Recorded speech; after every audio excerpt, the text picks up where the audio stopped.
Evening breaking KEAM പരീക്ഷ mark സമീകരണത്തിൽ സംസ്ഥാന സിലബസിൽ പഠിക്കുന്ന വിദ്യാർത്ഥികൾക്ക് ആശങ്ക.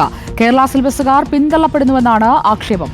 +2 പരീക്ഷയുടെ മാർക്ക് സമീകരണം നടത്തുന്നത് ശാസ്ത്രീയമല്ലെന്ന് അധ്യാപകർ പറയുന്നു. സമീകരണത്തിലൂടെ സംസ്ഥാന സിലബസിലെ കുട്ടികളുടെ മാർക്ക് കുറയുന്നതാണ് പ്രതിസന്ധിക്ക് കാരണം. കേരള സിലബസിൽ പഠിച്ച കുട്ടികൾ ഇതോടെ റാങ്ക് ലിസ്റ്റിൽ പിന്തള്ളപ്പെടുന്നുവെന്നും അധ്യാപകർ പറയുന്നു. മാർക്ക് സമീകരണ രീതി പുനഃപരിശോധിക്കണമെന്നാണ് ആവശ്യം.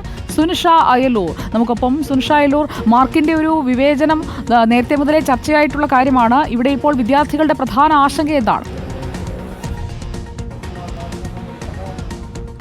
സുജി, അത് തന്നെയാണ്. നേരത്തെയും ഈ വിഷയം നിരവധി തവണ പറഞ്ഞിട്ടുണ്ട് എന്നുള്ളത് തന്നെയാണ് പ്രധാനപ്പെട്ട കാര്യം. കീമിൻ്റെ പരീക്ഷ ആരംഭിച്ചിട്ടുണ്ട്. ഒപ്പം തന്നെ വിദ്യാർത്ഥികളുടെ ആശങ്ക എന്ന് പറയുന്നത് നേരത്തെ തന്നെ, അതായത് കീം പരീക്ഷയുടെയും ഒപ്പം തന്നെ ഈ +2 പരീക്ഷയുടെയും 50% മാർക്കുകൾ ചേർത്താണ് സാധാരണ രീതിയിൽ അടിസ്ഥാന മാർക്ക് നൽകുന്നത്. പക്ഷേ ഈ CBSE സിലബസ്, ICSE സിലബസ് ഒപ്പം തന്നെ സംസ്ഥാന സിലബസുകളിലും വ്യത്യസ്ത തരത്തിലാണ് മാർക്ക് രീതി. അതുകൊണ്ട് തന്നെ സമീകരിച്ചുകൊണ്ടാണ് സാധാരണ നിലയിൽ മാർക്കുകൾ നൽകുകയും ചെയ്യുന്നത്. പക്ഷേ ഇത്തരത്തിലുള്ളൊരു സമീകരണം വരുമ്പോഴുള്ള പ്രധാന പ്രശ്നം എന്ന് പറയുന്നത് CBSE കുട്ടികൾക്ക് അല്ലെങ്കിൽ ICSE കുട്ടികൾക്ക് ചിലപ്പോൾ 8 മാർക്കോളം അധികം ലഭിക്കുന്നു. അതേസമയം തന്നെ കേരള സിലബസിൽ പഠിച്ചിറങ്ങുന്ന കുട്ടികൾക്ക് അതിപ്പോൾ കെമിസ്ട്രി, ഫിസിക്സ്, മാത്തമാറ്റിക്സ് എന്നീ 3 വിഷയങ്ങളിലും മുഴുവൻ മാർക്ക് കിട്ടിയിട്ടുണ്ടെങ്കിൽ പോലും ഈ സമീകരണം വരുന്നൊരു സമയത്ത് 27ഓളം മാർക്ക് കുറയുന്നു എന്നുള്ളതാണ് പ്രധാനപ്പെട്ട പ്രശ്നം. പൊതുപരീക്ഷയിൽ നല്ല മാർക്ക് വാങ്ങിയാലും കീം പരീക്ഷയിൽ നല്ല മാർക്ക് വാങ്ങിയാലും ഈ അടിസ്ഥാന മാർക്ക് കാൽക്കുലേറ്റ് ചെയ്യുമ്പോൾ അല്ലെങ്കിൽ ഈ സമീകരണം നടത്തുന്നതിൻ്റെ ഭാഗമായി കേരള സിലബസിൽ പഠിച്ചിറങ്ങുന്ന കുട്ടികൾ പിന്തള്ളപ്പെടുന്നു, ഈ റാങ്ക് ലിസ്റ്റിൽ പിന്തള്ളപ്പെടുന്നു എന്നത് തന്നെയാണ് പ്രധാനപ്പെട്ട കാര്യം. അത് തന്നെയാണ് അധ്യാപകരും ഈ രക്ഷിതാക്കളും കുട്ടികളും ഒക്കെ തന്നെയും ആശങ്കയായി ഉയർത്തുകയും ചെയ്യുന്നത്.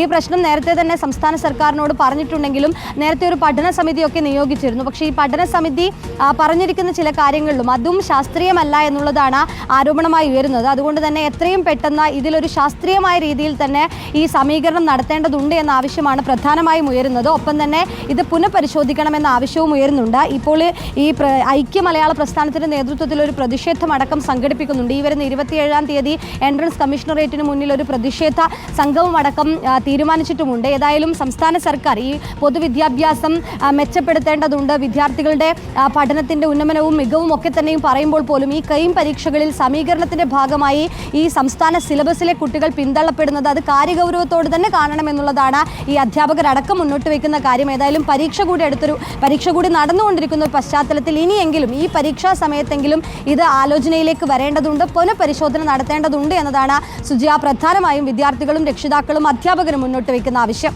തീർച്ചയായും കുട്ടികളുടെ ആശങ്ക കൂടി മനസ്സിലാക്കിക്കൊണ്ടുള്ള ഒരു സമീകരണ രീതിയാണ് നമുക്ക് ആവശ്യം. കേരള സിലബസുകാർ അവർ മോശമായതുകൊണ്ടല്ല, പക്ഷേ ഈ സമീകരണം വരുമ്പോൾ അവർക്ക് പുറകോട്ട് പോകേണ്ട, റാങ്ക് ലിസ്റ്റിൽ പിന്നിലാകേണ്ട സാഹചര്യം ഒരുങ്ങുന്നു എന്നത് ആശങ്കപ്പെടുത്തുന്ന കാര്യം തന്നെയാണ്.